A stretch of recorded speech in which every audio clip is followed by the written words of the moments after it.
কত শত গল্পে ঘেরা পুরো ডিসেম্বর মাসটাকে নিয়ে অবশেষে আমাদের সেই প্রিয় ডিসেম্বর মাসটাও শেষ হতে চলছে। কে জানে পরের ডিসেম্বরে যদি না থাকি, তবে কি তোমরা আমায় মনে রাখবে? হ্যালো এভরিওয়ান, আসসালামু আলাইকুম। কী অবস্থা সবার? সবাই কেমন আছো? চলে আসলাম সুন্দর দিনের সুন্দর একটা সকালের ভিডিও নিয়ে। আশা করি তোমাদের কাছে আজকের ভিডিওটা বেশ ভালো লাগবে। সকাল সকাল ঘুম থেকে উঠে চলে গিয়েছি খেজুরের রস খেতে। ইদানিং খেজুরের রস খাওয়ার প্রতি এত বেশি আগ্রহ জন্মেছে, সবাইকে নিয়ে শুধু খেজুরের রস খেতে চলে যাই। যাই হোক, রস খেয়ে কিন্তু আমি একা খাইনি, বাসার জন্যও নিয়ে এসেছি। তারপর গাড়িতে উঠে প্রচণ্ড মাথা ব্যথা করছিল, তো 1 কাপ কফিও খেয়ে নিলাম। তারপর চলে আসলাম এখানকার পিঠা খেতে। সকালের নাস্তাটাও সেরে ফেললাম পিঠা খেয়ে। তারপর বাসায় চলে আসি আর এসে এক ঘুম দিয়েছি। আর ঘুম থেকে উঠে দেখি আম্মু বিশাল রান্নাবান্নার আয়োজন করছে।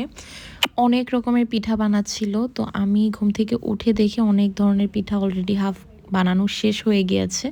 আমি জাস্ট আম্মুকে ভাজাভাজিতে হেল্প করছিলাম।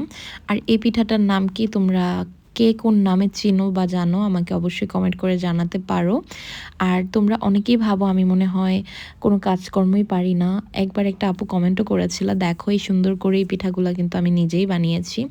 আসলে যে পারে সে সবই পারে। তো আলহামদুলিল্লাহ আমি টুকটাক কাজ পারি, এমন না যে আমি কোনো কাজই পারি না। যাই হোক, এদিকে আম্মু হাঁসের মাংস রান্না করছিল। আর আম্মুর হাতের হাঁসের মাংস অনেক মজা হয়, যদিও আমি হাঁসের মাংস একদমই পছন্দ করি না, কখনো আমি খাইও নাই হাঁসের মাংস, আমার কেন জানি ভাল লাগে না। বাট হাঁসের মাংসর যে ঝোলটা হয় এটা জাস্ট অসাম, মানে আম্মুর হাতের হাঁসের মাংসর ঝোল অনেক অনেক মজা। এই যে এই পিঠাগুলো বানিয়েছি, তো এগুলো এবার তেলে ভাজার পালা। আর এদিকে পোলাও রান্না করছে। এখন তো ফেসবুকে পোলাও নিয়ে খুবই ভাইরাল হয়ে যাচ্ছে সবাই। সো আমি একটু বললাম দেখি ভাইরাল টাইরাল হই নাই কি। তো পোলাওটা রান্না করছে এক সাইডে, আরেক সাইডে হাঁসের মাংসটাও রান্না হয়ে গিয়েছে। আর হাঁসের মাংসের কালারটা দেখো, মাশাল্লাহ খুবই সুন্দর এসেছে। আর খেতেও আলহামদুলিল্লাহ খুবই মজা হয়েছে, সবাই বলেছে। আর এখানে চিংড়ি মাছ, ডাল, আরও অনেক কিছুই ছিল, আমি সবগুলো ক্লিপ নিতে মনে নাই। তো খাওয়া দাওয়া করে আমরা বিকেলের দিকে আবার একটু ঘুরতে বের হয়েছিলাম। অনেকজন মিলেই আমরা ঘুরতে বের হয়েছি, একটু পরে তোমরা সবাইকে দেখবা। তো এখানে এক অটো দিয়ে সবাই যাচ্ছে, আর আরেকটা রিক্সায় করে আমি আর তাওহিদা যাচ্ছিলাম। তো এখানে আমি, আমার মামি, আমার কাজিনের বেবি, কাজিনরা সবাই মিলে চলে এসেছিলাম বেবিদেরকে ঘোরানোর জন্য। মেনলি নাগরিয়াকান্দির যে ব্রিজের সাইডে যেই মেলাটা হয়, এই মেলার সাইডে চলে এসেছি, কারণ এটা বেবিদের জন্য একদম বেস্ট একটা জায়গা এখানে ঘোরাঘুরি করার জন্য। তো সবাইকে নিয়ে ঘুরতে চলে এলাম। তারপর এখানে সবাইকে একটা একটা করে প্রত্যেকটা রাইডে ওঠাচ্ছিলাম। সব ভিডিও করতে মনে নাই, জাস্ট এমনি র্যান্ডমলি কিছু ক্লিপ নিয়েছিলাম, তো সেগুলোই তোমাদের সাথে শেয়ার করছি।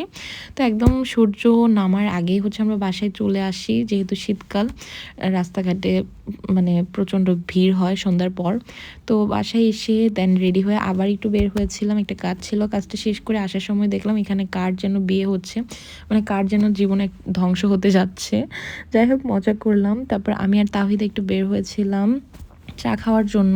তো আমরা একটু ফার্স্টে ফুচকা খেয়েছিলাম, দই ফুচকা। তারপর চলে আসি চা খেতে রোড সাইড ক্যাফেতে। তো এখানে এসে আমরা আমাদের চা অর্ডার করে একটু ভিডিও করছিলাম আর আড্ডা দিচ্ছিলাম। শীতকালে সন্ধ্যার পরই আসলে ঘুরতে বেশি ভালো লাগে, লাইক হাঁটতে বের হওয়া, চা খাওয়া, নদীর পাশে বসে থাকা, আড্ডা দেওয়া, এগুলো আসলে খুব মিস করবো একটা সময়। হয়তো লাইফ অনেক ব্যস্ত হয়ে যাব, এরকম সুন্দর ডিসেম্বর আমাদের লাইফে নাও আসতে পারে, বা আমরা নাও থাকতে পারি।